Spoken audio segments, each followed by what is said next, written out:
Hello, our loves. This is Joanne and Elizabeth from World's Cup of Joe. Awaken your soul. This journey is crazy, but my loves, it's also so freaking beautiful. And we love helping beautiful souls shift in their journey. And if you don't know where to start, or you don't know where to look for just starting to feel better because this journey is hard, or if your person's not reaching out, let's say your person has you blocked or your person's running from you.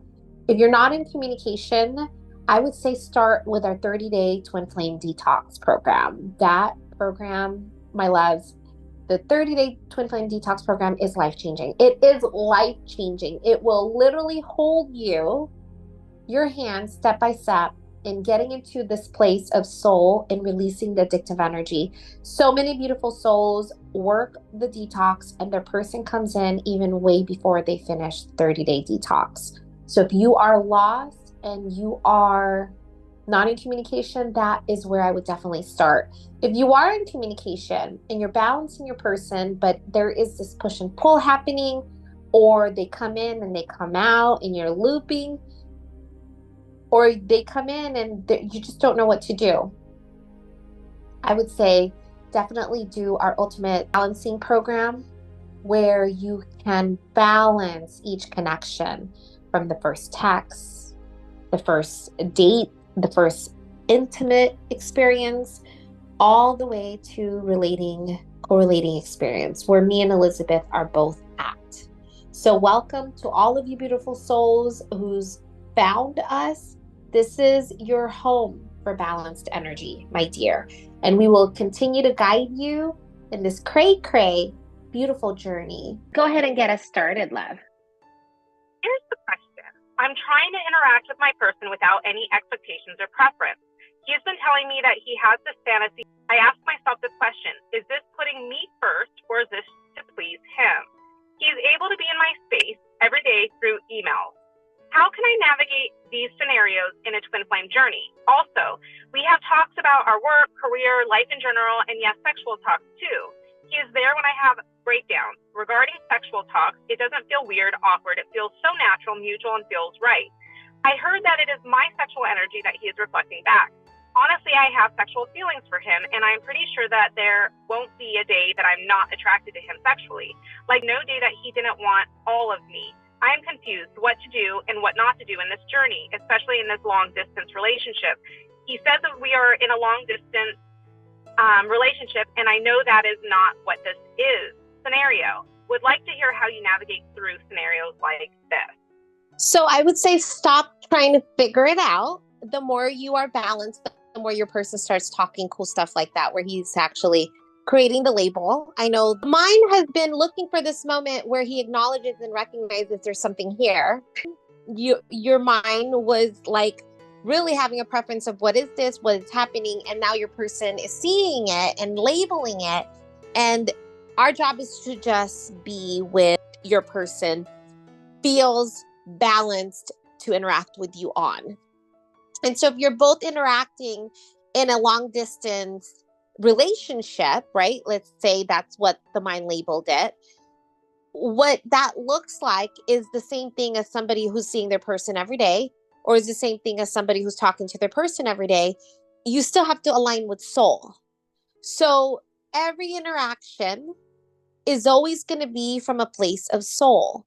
And it's always going to be, how does this align with me as soul, as the observer of soul?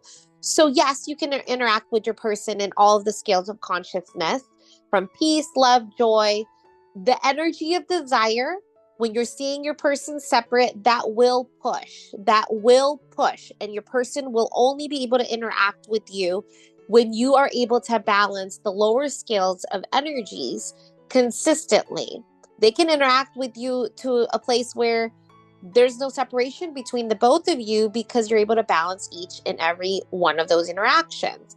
I would say, if you feel like you're balanced, and when you do feel like you're in addictive energy, you don't interact, then you're able to balance your energy. And when you can recognize and watch the energies of desire, it can be an energy that is watched instead of the rumination and stories that follow after the energies of desires come.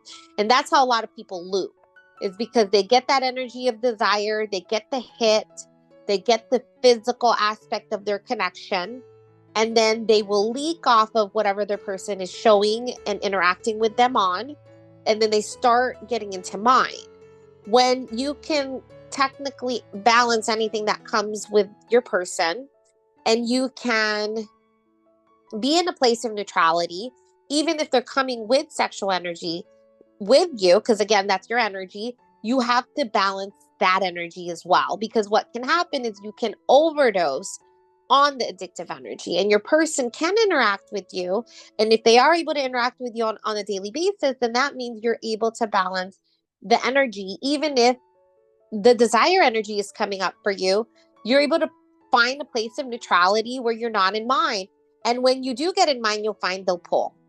So you have a close, like, engagement with soul. You can see your soul interact with you. You can balance with it and be with it. Don't judge it. Really allow yourself to shift through the scales of consciousness where you can be neutral in all of your interactions, because our person is the mind, body, and spirit all around, but they're mostly the soul.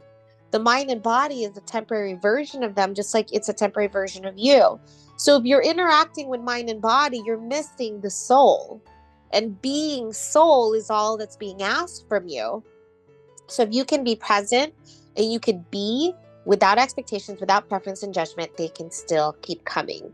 So what I would say to you, my love, is stop trying to figure it out. Stop trying to understand, and be with each interaction by gauging your energy and following your inner guidance system. If this resonates for you, and you can be in a place of neutrality, and you can stay in that soul energy where there are no expectations, preference, and judgment, they'll keep coming, which is what's happening.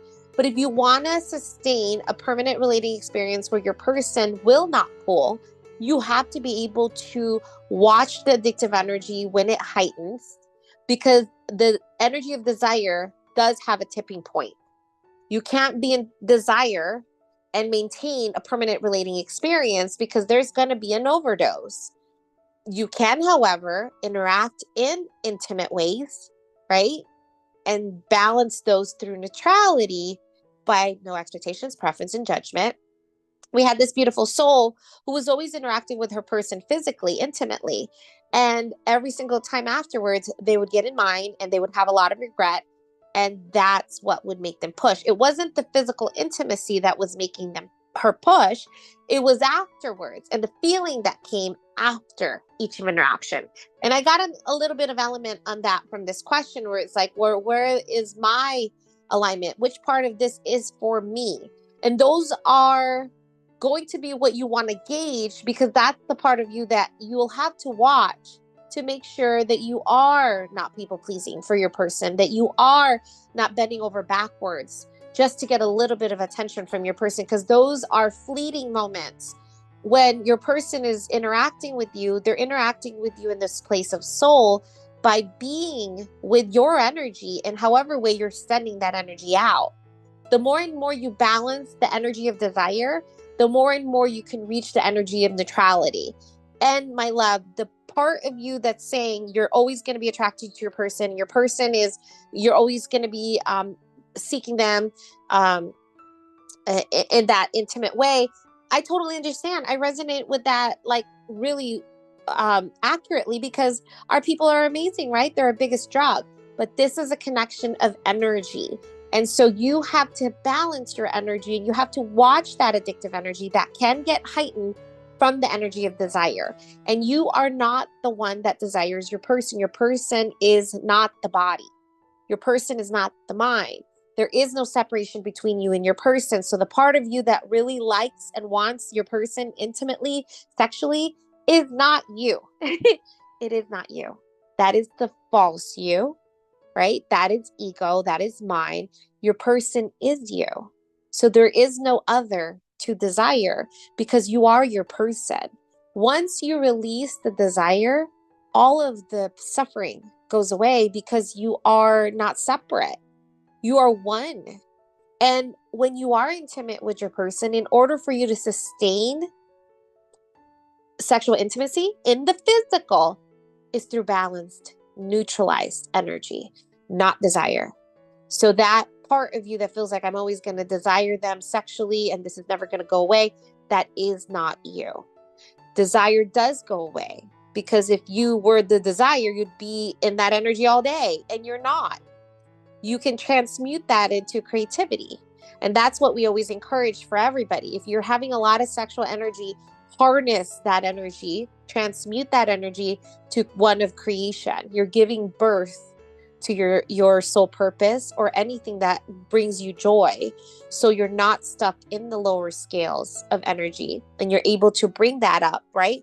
Opening your throat and speaking your truth, sharing your truth with others, opening your third eye and channeling that energy, opening your heart and sending that love to the universe versus staying in that lower chakra energy of desire. You are learning to shift this energy that you're talking about into one of a higher scale. This is a connection of soul. This is not soulmates, and this is not just the physical aspect of your connection. You are going to be asked to channel that part of you that feels like your person is separate and feel that from within, because you are your person. And you will, the more and more you shift, the more and more you'll see them, and the mirage kind of goes away, right? It becomes very neutral. There isn't that like, I got to take off my clothes and like be with you physically, intimately all day, every day, because that's still the body. And when you're physically together, intimately, it is oneness, my love. It is a merging of soul. It is being. It is nirvana. It's just like meditating. That's what soul becomes when it becomes one together physically. It is beyond the body. It's in the cosmos. It's pure being. That's what you're aligning to. So when the mind says, oop, he's so hot, I'm always going to see him sexually, align deeper. There's more inner work in that statement. It's, I am him. There is no part of me that is separate from him. The part of me that sees him separate is the part of me that's feeding mine and feeding separation consciousness, keeping me in this place of desire, seeing my person separate and putting him in that pedestal. Because if things don't resonate, you can say no. So the fact that the mind even said, hey, which part of this is for me and this part for him, you have to always ask, which part is it for me? Because if it doesn't bring me joy, I'm not doing it. Always gauge your energy from here on out, my love. This is your path of awakening, is choosing love. And so if you are interacting with your person in this way, and it is keeping you in a higher scale, and you have a sense of love, and you're not in mind, and it doesn't put you in addictive energy, and you keep raising your energy, your present person's never going to go anywhere. He's going to always be around.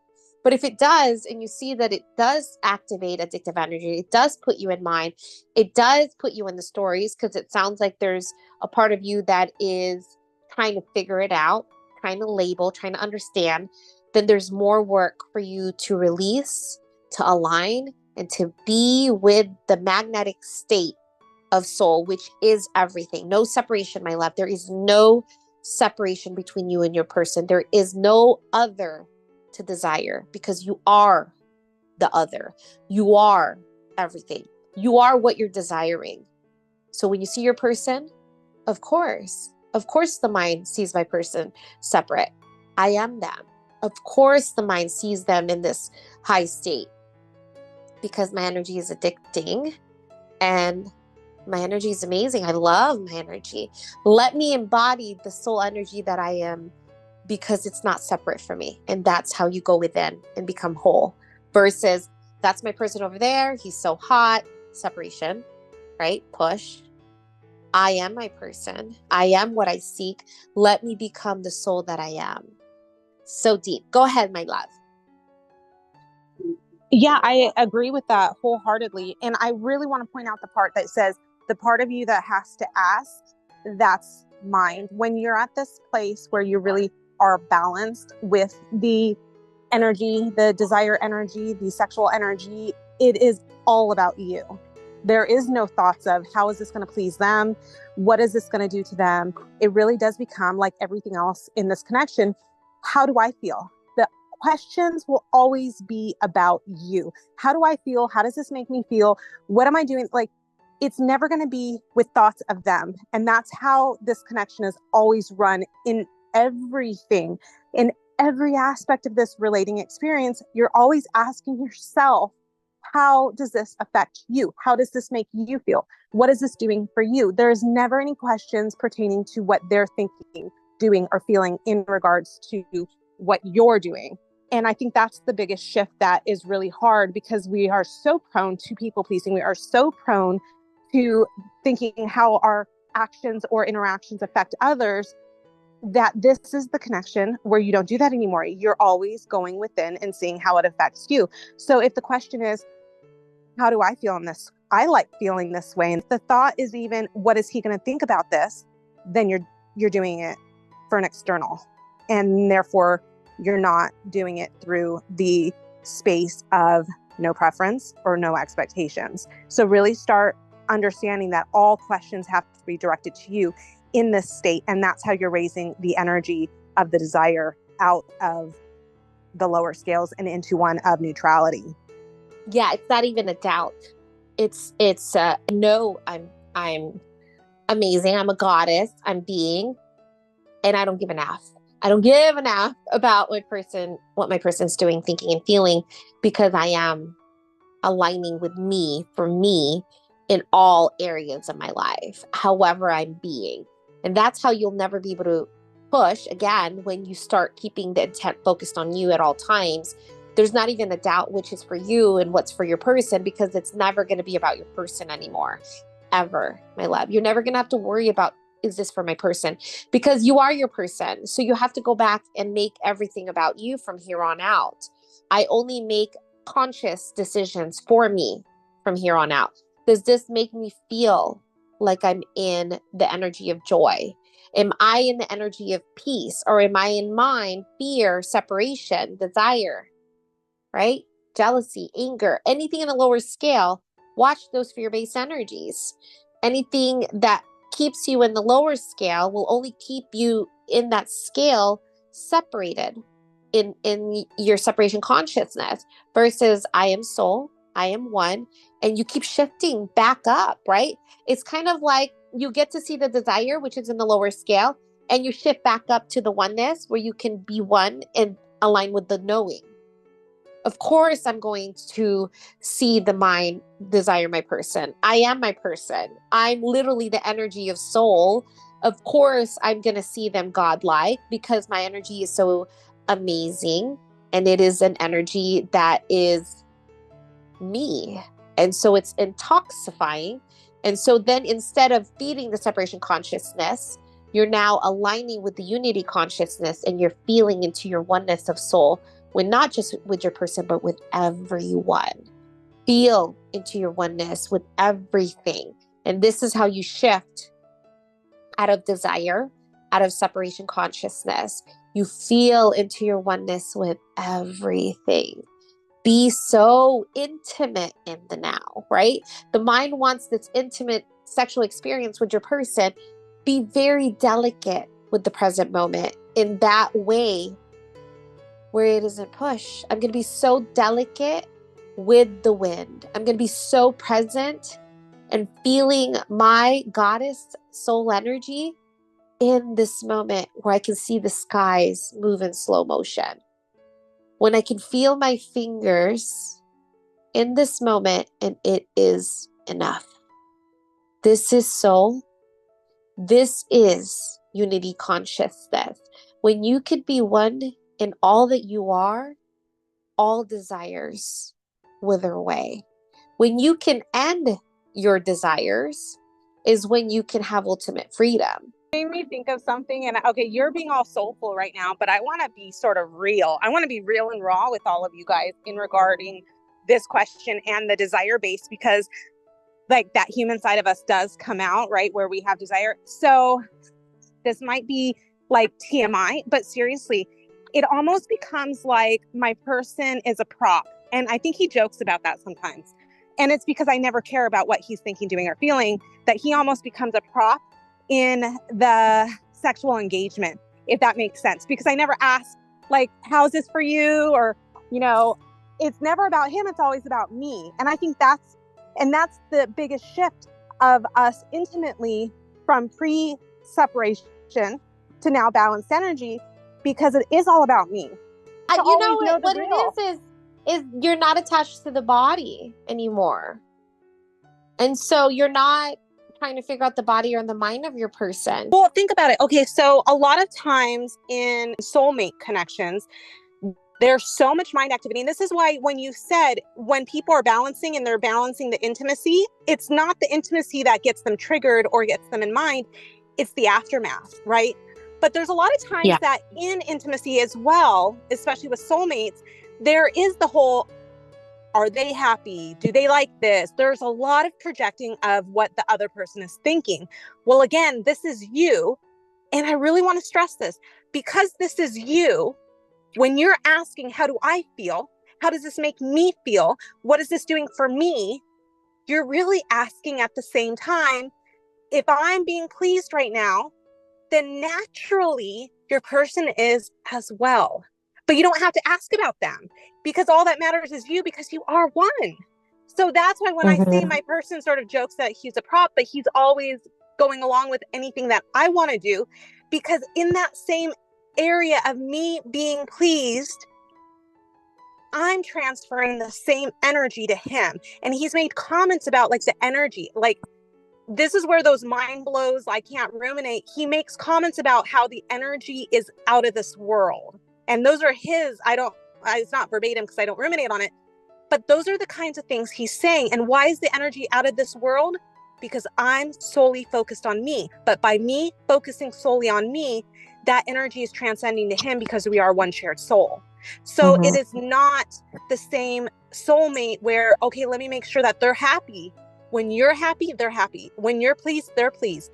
All the focus goes within. All the focus goes internally. So I wanted to be real on what the desire feels like in this connection. It feels like I'm focusing on me. I'm focusing on me. I'm focusing on me. And as long as I'm focusing on me and making sure that I'm pleased, naturally they are too.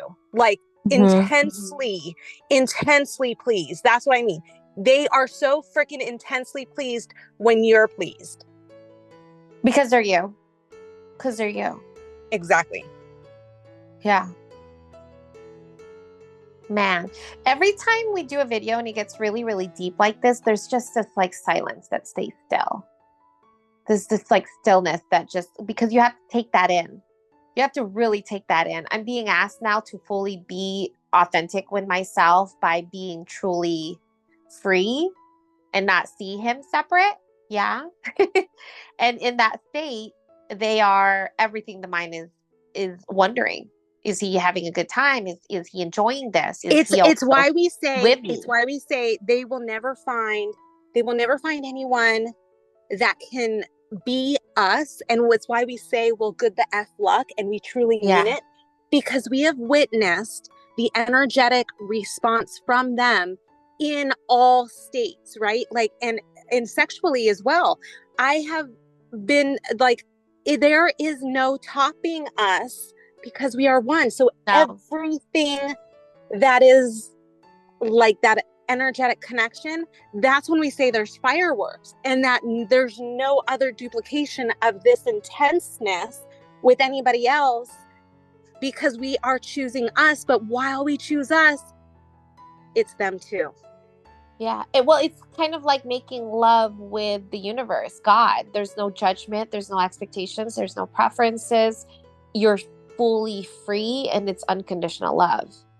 Let's repeat that again. When we are with our person, both ways, there's no expectations of them, there's no preferences, and there's no judgment. So when you're in that state of God's energy, love energy, soul energy, your person is feeling that too. And it's the only time in their life, and we say this too with interacting with them, you're going to be the only person in their entire life that they have ever experienced relating with that does not have preferences, expectations, or judgments of them. And the amount of freedom, the amount of love that they feel in that energy overwhelms them. And that's what makes you so magnetic, because they've never experienced it before. And suddenly you're like this beacon of light. So regardless of the past, because remember, Joanne and I were both in toxic, addictive energy that pushed our people. And they felt it, right? When before separation. Now, as balanced souls, as the love, shared love of soul that we are their beacon of light. And the past is irrelevant. It's erased, right? It's erased. We are now in this present moment with our people.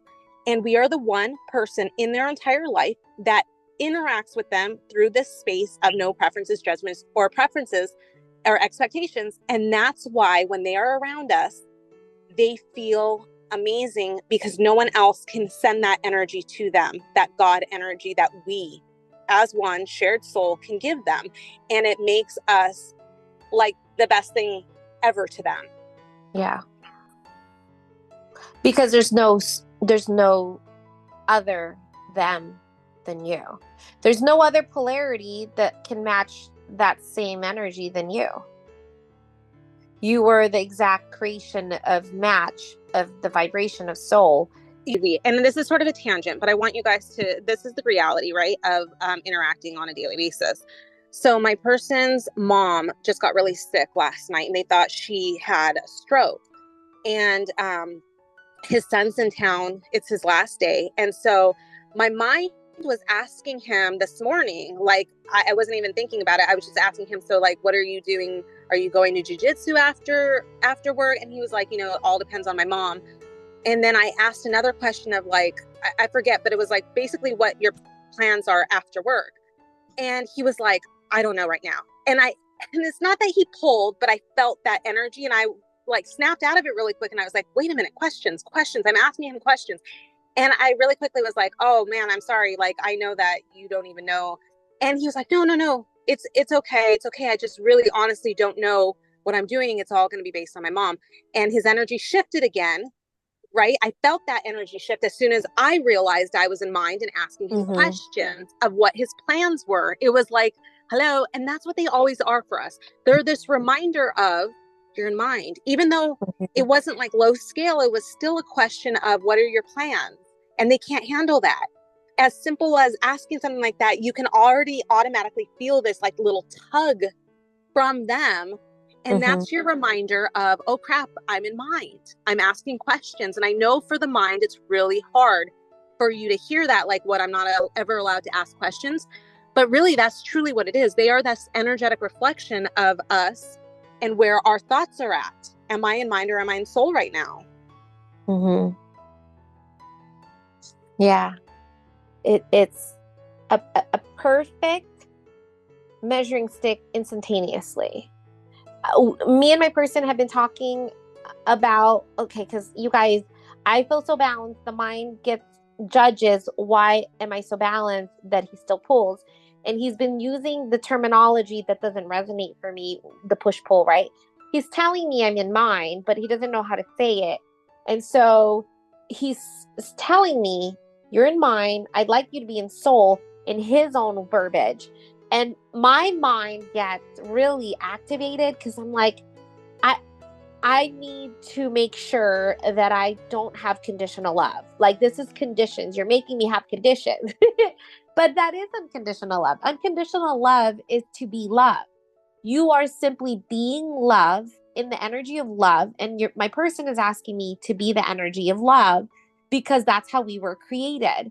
And I'm always going to be reminded, am I in soul or am I in mind? Am I in love or am I in fear? They are the reminder of that each time they come in your space and each time they pull when you go back into that state of mind, like asking questions, right?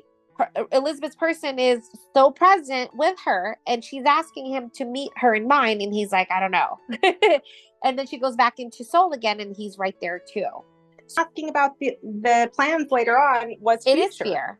It is. It's future. Yeah. It's fear. It's the opposite of soul. It's the opposite of what my person could say. I can't stick around in your space. And and me saying, well, why can't you stay when I'm in mine? Doesn't make sense for someone who is looking for a soulmate template. And I think I go back and forth into conditional love, because I'm like, well, why are you pulling? Oh, shoot, I'm in mine. Everyone else doesn't pull for me. They stay with me, even if I'm in mine, yet my person is the closest thing to teaching me and allowing me to be the closest version of me, where I get to practice energy and stay conscious at all times, where I get to own my energy. That's the biggest thing that we don't realize, is a lot of asleep people. What were you saying earlier today in our call this morning, love? Most people are so asleep that they are not owning that they are the creator and manifesting everything around them. And they would rather be the victim mode and blaming everyone else, instead of just owning your energy. This is my manifestation. I'm the one creating this. This is my energy. Same goes with push. This is my push energy. This is my energy of desire that I'm emanating out to my person. I'm not desire. I'm soul. I am soul. Desire is not me. The me that sustains and remains even past desire is peace, stillness, being. Kind of like how we feel, me and Elizabeth, after we've created all this soul energy and creating all these shifts for you guys. We have to kind of just be still and sit in our stillness. That is the real you, love. Why is it that every time we're getting so deep, there's this like calmness, this peace, this stillness? That is you. You are that. The desire is temporary. The fear is temporary. Soul is eternal. That is forever. And that's how you're one with your person. And that's how you're one with everything. Own your energy, love. What energy is coming up for me? And what am I sending out? And what do I need to work from within so I can get deeper in my soul? This is about you. This is your soul's journey. This is literally the journey of your soul. It's always going to be about your soul. It's always going to be about getting deeper and working through what you are not, which is mind, which is fear and separation consciousness, that lower scale. That is not you. That is where you're looking at duality and seeing your person separate again. Shift, my love. Keep shifting. So many beautiful downloads in this very video here, love. We love you guys so much. We hope you have an amazing day. Bye, love. Bye, love.